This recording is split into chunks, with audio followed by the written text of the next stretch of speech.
the record was unacceptable, but also knowing how close we were from that 4-8 being 8-4. But also understanding in 2024 how close that 9-3 was to being the other way, and just understanding that everything matters, every detail matters, using that as motivation and as an edge as I go into 2026.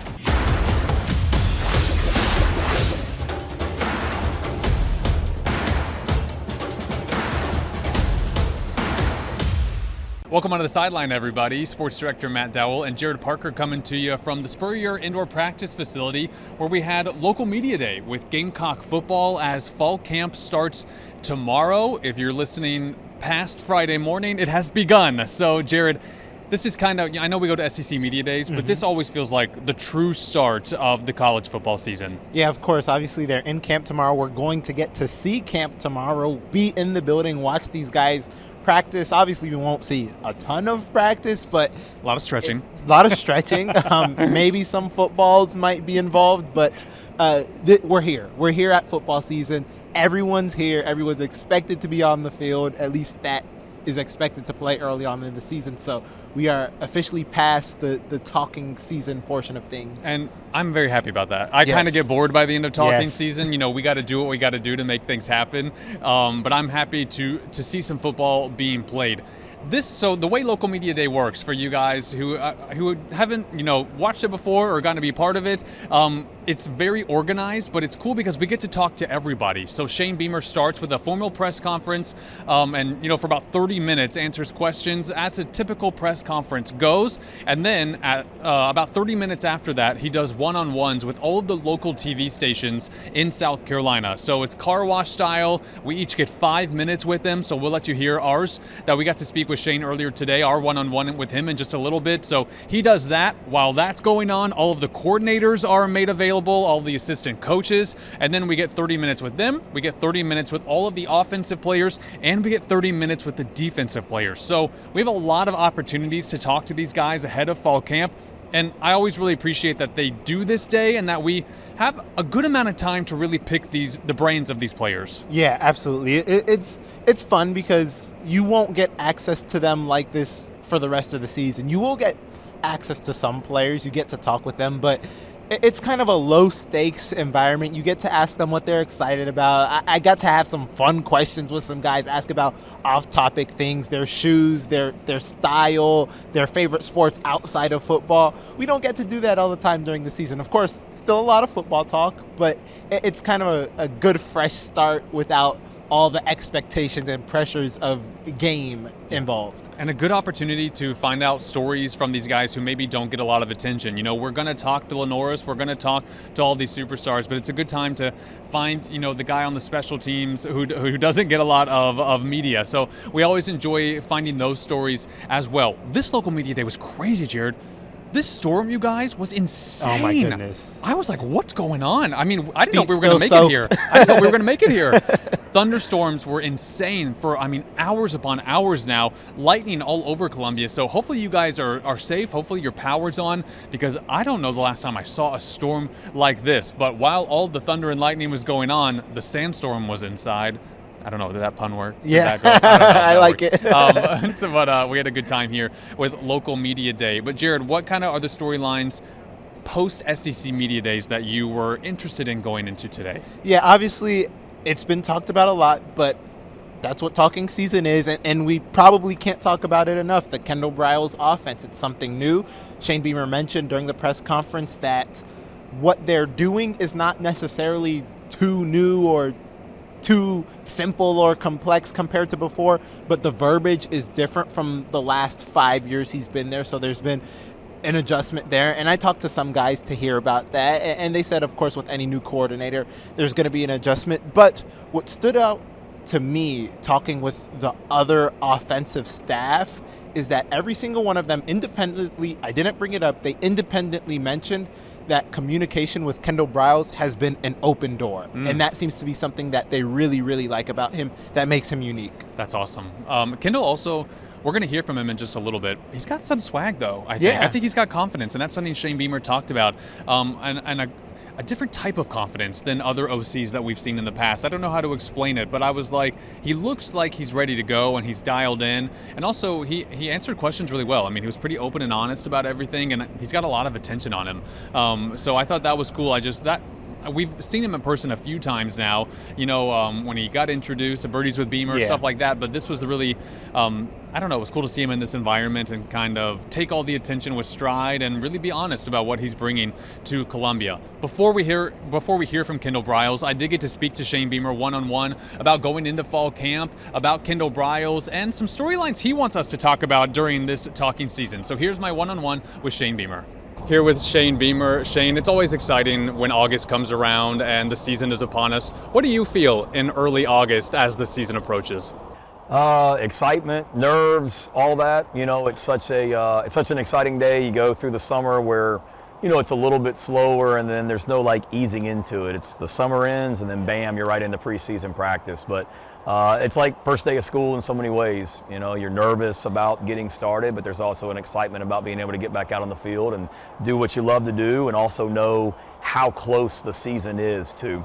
I asked Lenoris this during SEC Media Days, and I'm curious your thoughts as well. You guys are all competitors, and every competitor is motivated by different things. Are you someone as a competitor who's motivated by disappointment of the last season, or are you a competitor that really just wipes the slate clean and is motivated by a fresh start? Probably a little bit of both, but I certainly haven't forgotten last season, and I don't know if I'm using it to motivate me, but just using it that I don't want to forget what we went through last season and that feeling. But at the same time, also, the record was unacceptable, but also knowing how close we were from that 4-8 being 8-4. But also understanding in 2024 how close that 9-3 was to being the other way, and just understanding that everything matters, every detail matters, using that as motivation and as an edge as I go into 2026. As a head coach too, when you have goals that you want to accomplish, how important is brutal honesty with yourself, with everybody involved, whether it's a good season or a bad season, to keep moving forward and to achieve those goals? Yeah, absolutely. It's one thing that we talk about as a team all the time. I mean, we use the word love around here a lot, and people probably think that's, hugging and loving one another, and it's all hunky-dory emotion, fun love. But to me, love is also being willing to have those conversations and tell people the truth, and being able to say to them, I'm going to tell you this, you don't want to hear it, but I'm having this conversation with you because I love you and I want what's best for you. And we do that all the time. But yeah, I think there's too much at stake. People appreciate honesty, so we have hard conversations, whether it be myself with a coach, myself with a player, coach to player, coach to coach, whatever it might be, and I think it's the only way to do things. There's so much excitement surrounding Kendal and his arrival here. So many words to describe his system, to describe him. Now that you've gotten to work with him up close and personal, how do you describe Kendal Briles just as a person, as a coordinator, and what he's bringing to South Carolina? Yeah, I would say just confident, energetic. Those are the words that come to mind. He has his system, and he knows what he wants it to look like. He knows how it's supposed to look, and he knows how to get it done. And that's what excites me is he is who he is, but he's just very confident about that. And then just a great person. He's come in personality-wise. He's really done a great job of meshing with everybody in our building, player, coach, staff member, and very much a team guy. Yes, he's an offensive guy, but he ain't in here trying to. I would love for him to score 50 points a game, but it's not about scoring as many points as we can. It's what do we have to do to win football games, and that's what you want. I'm so excited to see what he does with Lenoris. And speaking of Lenoris, what do you want to see from him this season? What is the next step for Lenoris Sellers? I think continuing to grow from a leadership standpoint. He's a two-time captain for us. He's got a chance to be a three-time captain. With that comes leadership responsibility. So continuing to grow as a leader, and then just he's learning a new offense. So just being confident and growing in the knowledge of what we're doing offensively, which will allow him to, take the next step as a quarterback and help us win football games. We talk so much during this time of year about so many things, so many storylines. What's a storyline that we're not talking about when it comes to South Carolina that you want us to talk about? Great question. I I think people are talking about it, but probably just the number of guys that are back. And there's a lot of guys that went through some disappointing moments in 2025, and the easy thing to do in life now is just to leave and go somewhere else after disappointment when things get tough. And we've got a really core group of guys that are back, that went through last season but have high expectations for what this place can be, and are back in 2026 to make that happen. Shane Beamer, thanks, man. Appreciate it. Looking forward to the season. Same. Thank you, guys. Again, we have 5 minutes with Shane during those one-on-ones, timed out pretty perfectly, and we always appreciate Shane for taking the time to talk to local TV in that way, because once the season gets going, man, he's got everybody wanting to ask him questions. Back to Kendal Briles, back to the offense and these players. Defense is pretty solid right now, so we don't have a ton on Clayton White and the defense in this episode, with Kendal and this offense being the focus. But anything, I know you talked a little bit about Kendal, anything that the players said about what he's bringing that stood out to you? Yeah, there were a few things. Specifically, the offensive line, I spoke with them a bunch. They did say it's fast-paced, up-tempo, but they also said that they're excited to play in that system. And they've got pressure on them this year. They do have pressure on them, but it sounds like they are welcoming the pressure. They're excited to see it. And obviously, Kendal Briles brought Randy Clements with him, the offensive line coach. So they seem really excited to get to play in this system. Most of them, it's something new to them, but a lot of excitement there. Yeah, Jared, you got to talk to Kendal Briles and all these guys. So we're going to toss to some sound. What order do you want the fans to hear from these guys? Because you got to talk to all of them for a pretty good bit today. Man, I know I said it already, but I just want everyone to realize the communication aspect about it. I mean, Mike Furry mentioned it. Stan Drayton mentioned it.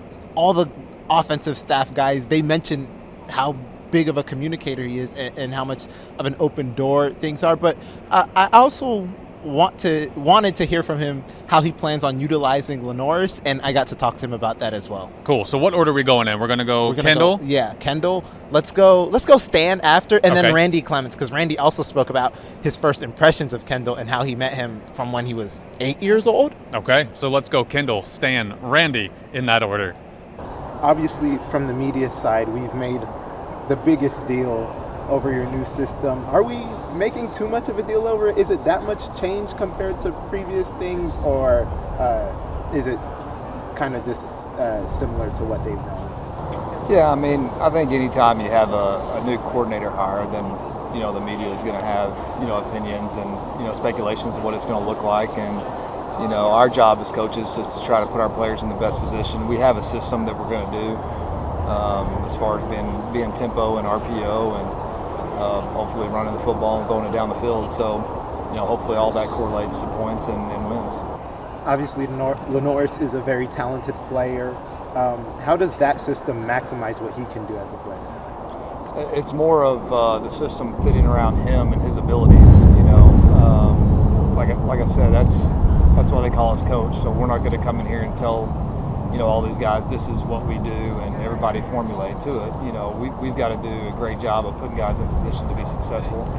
And, obviously that starts with our quarterback and giving him the best system around here and weapons to be able to be successful. Obviously, a lot of changes on the offensive side of things with Gamecock Nation. What makes Kendal Briles unique as an offensive coordinator? Well, the thing that makes him good is the fact that he has a system, that he can customize to personnel, right? There's a lot of coordinators out there who are committed to plays. And then you have coordinators out there that love plays but know how to make the plays work, right? And he's that guy. He's the guy who, has a system that's fit for our skill set, and he does a phenomenal job of making sure that the proper players are in the proper positions to have success, and I think that's critical. We've got a bunch of older guys. They're all very capable to lead. I can name 4 or 5 easily, and then one wouldn't be ahead of the other. The guys that have been playing center between Carter Miller and Nolan Hay, and you got some older guys that have transferred in from smaller places like Seth Smith and Dane Arnett, but they've put in a great body of work, and they've earned respect to their guys here, and they can lead and speak up just as good as anybody on the football team. And then you got some guys that have played on this team and in this league, like Shed Surratt, that's growing and developing and trying to get out of the young guy persona and get into what we call a vet. So all those guys have done a great job, and there's some others there, but it's all about meeting expectations every day. Creating that standard and then holding everybody accountable to it, and they understand that, and they're doing a good job. Well, we are excited to get fall camp started tomorrow morning on Friday. Again, if you're listening to this or watching this after that begins, camp is well underway, and we'll have a few weeks with the Gamecocks before their first game in early September. This has been fun. It's been fun to talk to everybody.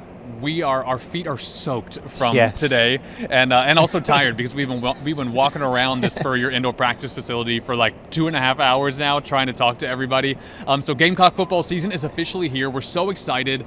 Early August is always fun because I think every season, no matter how the previous one ended, always has that hint of hope from everybody, hoping for a great season, and you kind of always feel that, especially on this local media day. Yeah, lots of hopium here. Hopium.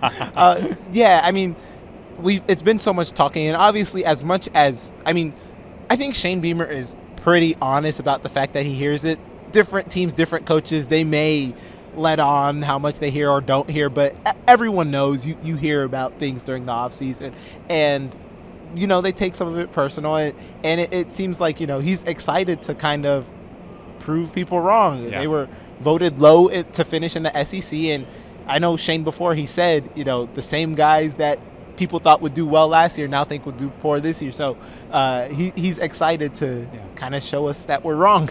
My unpopular opinion, maybe it's not unpopular, maybe it's popular with you and you guys watching and listening, I think Shane and this team like being underdogs. I think they kind of thrive when they have something to prove and they have a chip on their shoulders.